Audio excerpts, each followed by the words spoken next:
Halo teman-teman semua. Pada video saya sebelumnya yang membahas tentang review pengalaman berlangganan iConnect selama 3 bulan, di situ saya ulas tentang layanan pelanggan iConnect yang cukup mengecewakan saya. Hingga pada penilaian atas layanan tersebut, saya memberi rating 1 bintang untuk hal layanan pelanggannya. Pada video tersebut, saya juga menyampaikan akan tidak membayar tagihannya dan akan tidak melanjutkan berlangganan iConnect. Coba kita simak cuplikan video tersebut. Oleh karena itu, sementara ini saya tidak akan melakukan pembayaran atas tagihan yang sudah dilayangkan pada tanggal 27 Oktober yang biasanya saya bayar di awal bulan. Kemudian ada yang menanyakan apakah saat ini saya masih menggunakan iConnect sebagai penyedia layanan internet di rumah saya? Jawaban saya adalah masih berlangganan iConnect. Lantas, apa yang menjadi pertimbangan saya masih menggunakan iConnect hingga bulan kelima saat ini? Sebelumnya, disclaimer terlebih dahulu untuk konten video ini agar tidak salah persepsi.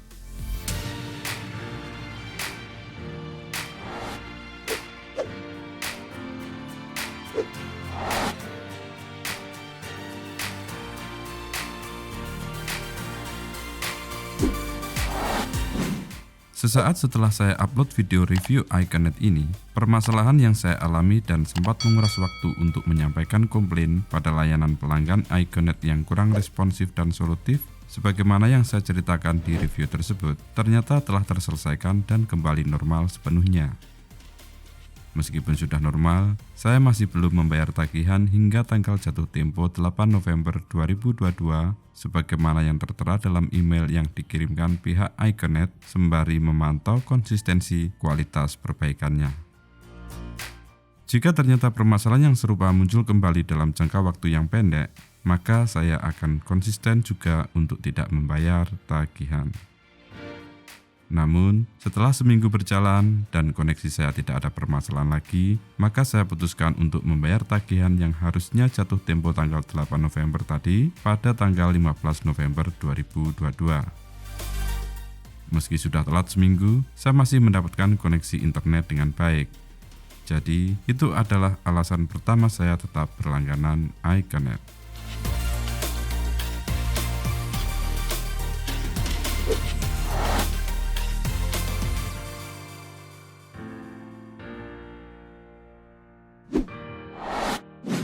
Dalam berlangganan internet, kecepatan koneksi adalah hal utama bagi pelanggan internet, baik itu untuk penggunaan rumahan maupun bisnis atau perkantoran.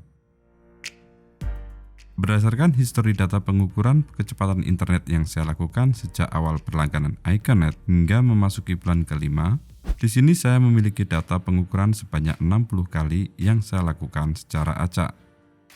Pengukuran ini saya lakukan menggunakan aplikasi speed test dengan HP Android pada jaringan Wi-Fi yang dipancarkan dari router bawaan iConnect. Sebenarnya untuk mendapatkan hasil pengukuran yang maksimal, harusnya kita menghubungkan perangkat kita dengan modem atau router menggunakan kabel Ethernet.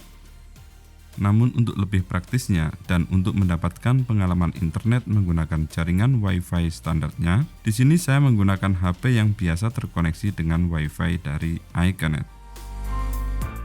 Dari data yang saya kumpulkan secara random tersebut, ada beberapa hasil pengukuran yang mendapatkan kecepatan di bawah paket yang saya ambil, yaitu paket internet only dengan kecepatan 20 Mbps. Biasanya, drop speed terjadi pada jam-jam yang trafiknya cukup padat, yaitu di kisaran petang hingga malam hari. Namun demikian, dari data yang saya miliki ini, dapat dihitung kecepatan rata-rata yang saya peroleh selama 5 bulan berlangganan ini adalah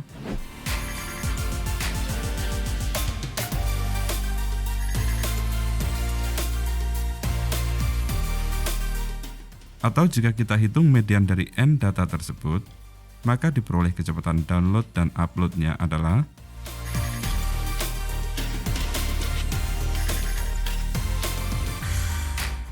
di sini artinya bahwa data statistik yang saya peroleh menunjukkan kecepatan internet yang saya dapatkan sudah sesuai dan bahkan sedikit melebihi dari paket yang saya ambil, yaitu up to 20 Mbps.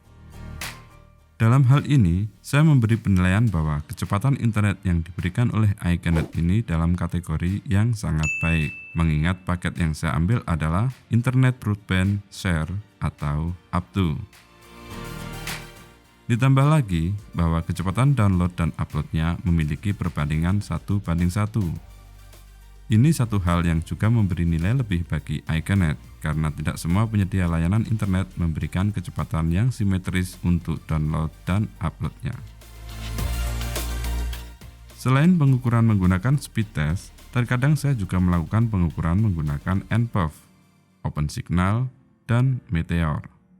Hasilnya pun kurang lebih sama, dan faktor kecepatan ini menjadi salah satu alasan saya masih menggunakan iConnect sampai saat ini.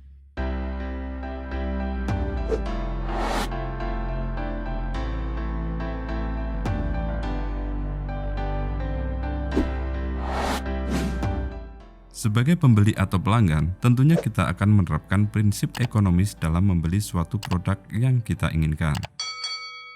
Dengan harga seminimal mungkin, kita mengharapkan mendapatkan kualitas sebaik mungkin. Hal ini juga saya jadikan pedoman dalam mempertimbangkan kenapa harus memilih iConnect. Dengan harga Rp188.000 belum termasuk PPN dan biaya admin, iConnect lebih murah dibandingkan dengan harga yang ditawarkan ISP lain. Harga Rp188.000 ini adalah harga paket 20 Mbps untuk area Jawa Bali selama periode promo yang berlaku 3 bulan pertama. Setelahnya akan diberlakukan tarif normal sebesar Rp212.000 atau naik 12,76% dari harga promonya. Namun entah kenapa, hingga tagihan bulan kelima, tarif yang dikenakan pada saya masih sama dengan harga promo, yaitu Rp188.000 ditambah PPN 11% sebesar Rp20.680 dan biaya admin sebesar Rp2.500 hingga total yang harus saya bayar sebesar Rp211.180 per bulannya.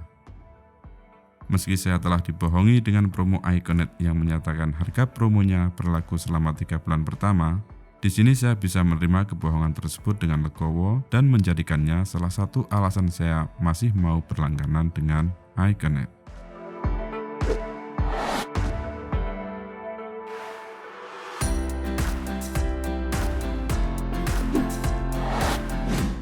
Berlangganan internet tanpa pembatasan kuota dan kecepatan dengan harga yang relatif murah adalah dambaan dari setiap pelanggan. Sehingga kita tidak perlu memikirkan berapa kuota data yang telah terpakai agar kita bisa terus terkoneksi jaringan internet dengan lancar hingga akhir bulan. Untuk hal ini, iConnect memberikan layanan internet unlimited dengan tanpa syarat. Artinya, unlimited yang diberikan benar-benar tanpa ada pembatasan kuota, sehingga kita tetap terkoneksi dengan internet hingga akhir bulan tanpa khawatir kehabisan kuota atau tidak perlu khawatir adanya pemberlakuan FUP yang kemudian akan menurunkan kecepatan internet setelah melampaui batasan kuota yang dipersyaratkan. True Unlimited tanpa FUP ini juga menjadi alasan saya untuk tetap bertahan dengan iConnect.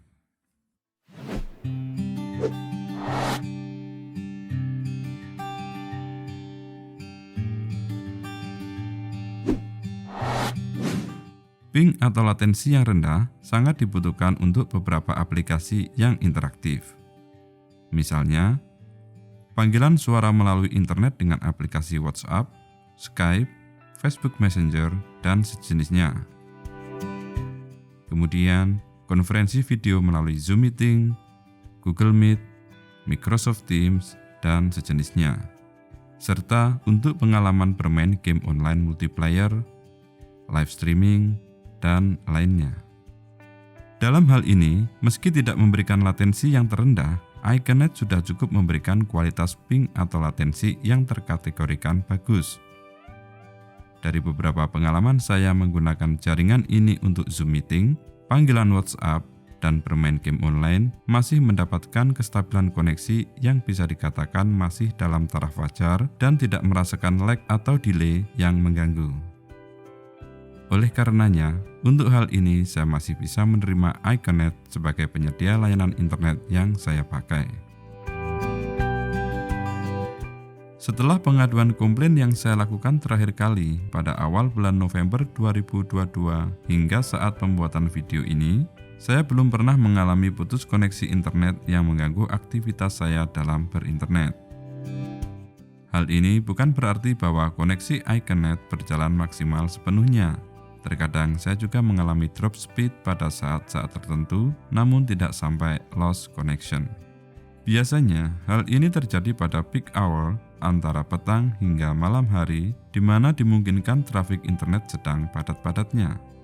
Hal itu pun terjadi juga tidak berselang lama.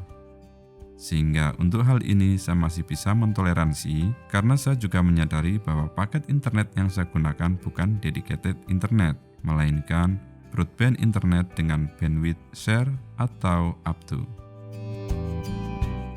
Analoginya, ibarat kita pengguna lalu lintas jalan raya, saya adalah pengguna jalan umum yang di sana jalurnya juga digunakan pengguna jalan lain. Jika menginginkan prioritas jalan yang lancar tanpa hambatan, tentunya kita harus memiliki jalur khusus VIP yang mana orang lain tidak ikut menggunakan jalur tersebut agar perjalanan kita lancar dan stabil. Disinilah perbedaannya jika kita menggunakan broadband internet dan dedicated internet. Menurut pengalaman dan informasi yang saya terima, bahwa ISP lainnya pun juga mengalami hal yang sama dalam hal kestabilan koneksi untuk layanan broadband internet pada saat-saat tertentu. Karena tidak adanya gangguan yang signifikan hingga saat ini, maka iConnect masih worth it bagi saya. Jadi, itu tadi beberapa alasan yang menjadi pertimbangan saya hingga saat ini masih menggunakan iConnect sebagai penyedia layanan internet di rumah saya. Tentunya, pengalaman ini akan berbeda dengan yang dialami pelanggan lain di tempat yang berbeda pula, karena banyak faktor juga yang mempengaruhi kualitas koneksi internet yang dirasakan masing-masing pelanggan. Selain itu, banyak juga alasan atau pertimbangan lainnya dalam menentukan layanan internet untuk kebutuhan masing-masing pelanggan. Silahkan tuliskan di kolom komentar pengalaman dan alasan teman-teman dalam memilih penyedia layanan internet yang digunakan. Semoga bermanfaat dan sampai jumpa.